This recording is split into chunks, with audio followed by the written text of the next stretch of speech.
Assalamualaikum warahmatullahi wabarakatuh. Perkenalkan, nama saya Pariza Pijudin dengan NIM 41246971 kelas TI KIP P1.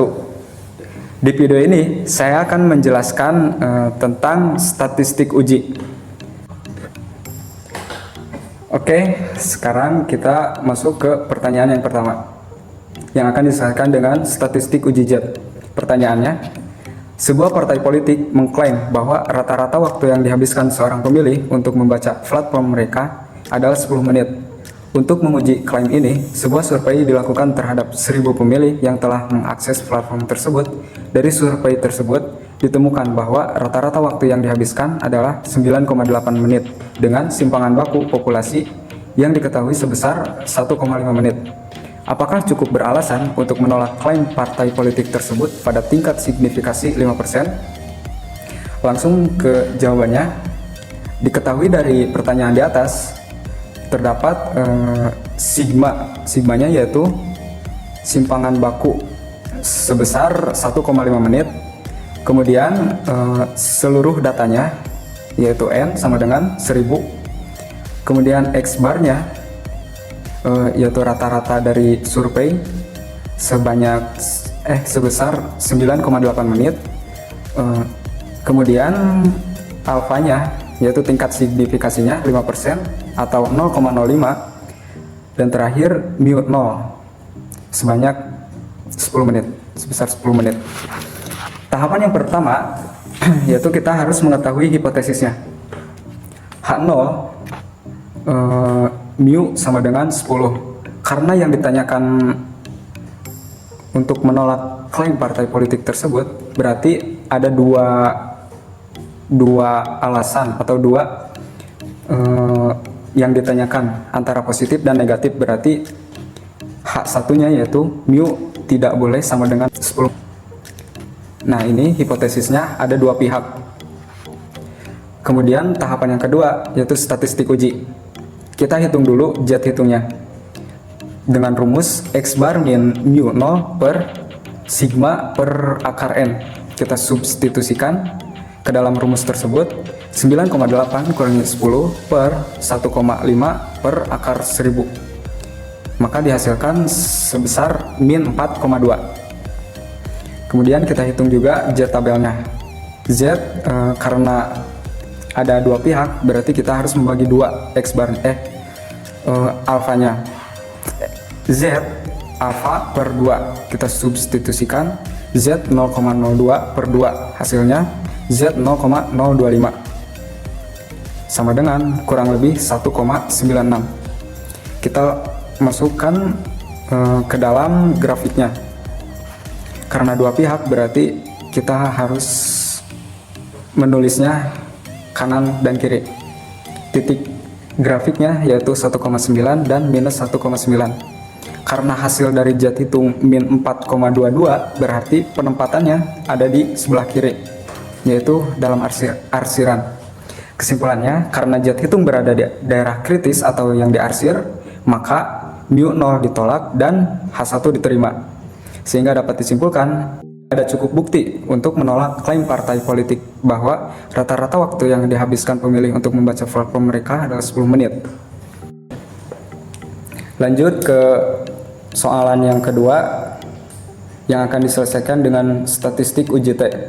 Soalnya, seorang kandidat gubernur ingin mengetahui apakah kampanye terbarunya meningkatkan persepsi positif pemilih.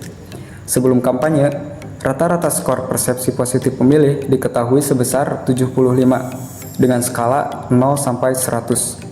Setelah kampanye, ia secara acak memilih 20 pemilih dan menemukan bahwa rata-rata skor persepsi positif mereka adalah 78 dengan simpangan baku sampel 6. Apakah ada cukup bukti untuk menyatakan bahwa kampanye tersebut meningkatkan persepsi positif pemilih pada tingkat signifikasi 1%? Langsung ke jawaban. Kita ketahui dulu dari pertanyaan di atas. Seluruh sampelnya terdapat 20. Kemudian X bar atau rata-ratanya 78 dan simpangan bakunya mu nolnya sama dengan 75, dan alfa atau tingkat signifikasinya sebesar 1% atau 0,01. Tahapan yang pertama, kita akan mengetahui hipotesisnya. H0 yaitu mu sama dengan 75. Karena kita ingin mengetahui persepsi meningkatnya persepsi positif, maka kita harus mengecek lebih dari 75. Jadi H1-nya yaitu mu lebih besar daripada 75. Ya, ini hipotesisnya satu pihak ke kanan. Tahapan yang keduanya yaitu menghitung statistik uji. Karena sigmanya diketahui tetapi nilai n-nya kurang dari 30, ya maka kita harus menggunakan uji T. Kita masukkan rumus T hitungnya yaitu sama dengan X bar kurangi mu 0 per S per akar N. Kita substitusikan jadi 78 kurangi 75 per 6 akar 20. 6 akar 20.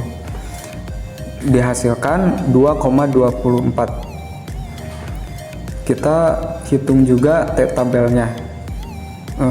Alfanya karena 1% berarti T alfa sama dengan T 0,01. Terus kita hitung juga DF-nya dengan rumus DF sama dengan N-1. Kita substitusikan jadi DF sama dengan 20-1 sama dengan 19. Hasil dari tabel T 0,01 dan DF sama dengan 19 adalah 2,539. Kita gambarkan dengan grafik. Karena ini hipotesis satu pihak ke kanan, berarti kita hanya mengetahui arah kanannya dengan titik 2,539. Karena hasil T hitungnya 2,4, ini berada di posisi tengah, tidak berada di arsiran. Jadi kesimpulannya, karena T hitung tidak ada di daerah penerima H0 atau tidak diarsir, maka H0 diterima. Sehingga dapat disimpulkan tidak ada cukup bukti untuk menyatakan bahwa kampanye tersebut secara signifikan meningkatkan persepsi positif pemilih. Mungkin sekian yang dapat saya sampaikan. Mohon maaf atas segala kekurangannya. Terima kasih telah menonton sampai akhir. Assalamualaikum warahmatullahi wabarakatuh.